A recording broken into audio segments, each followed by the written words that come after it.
For Allah Jalla Jalaluhu says, O the groups of jinn and men, did not apostles come to you from amongst yourselves, reciting my signs to you, and warning you of seeing this day of yours?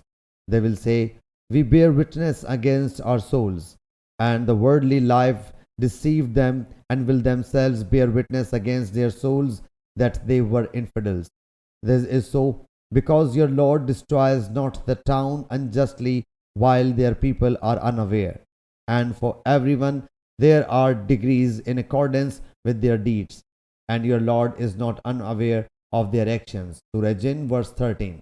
Bakhsa means loss, and Mujahid says the infidel set up a relationship between him and the jinn. And the infidels of Quraysh would say, the angels are the daughters of Allah Jalla Jalaluhu, and the angels' mothers are the daughters of the chief of the jinn.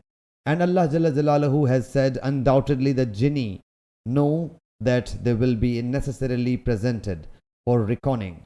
Jandu Mahdarun means to present for reckoning. Hazrat Abdullah bin Abdul Rahman bin Abu Sa'sa Ansari radiyallahu anhu reports that Hazrat Abu Sa'id Khudri radiyallahu anhu said to me, I noticed that you like to live in jungle with goats. When you are in the jungle with your goats, proclaim prayer call, and proclaim it loudly, because as far as the voice of the muazzin reaches, the jinn, human being, and everything within that area will testify in his favor on the day of resurrection. Sahih Bukhari Hadith number 3296.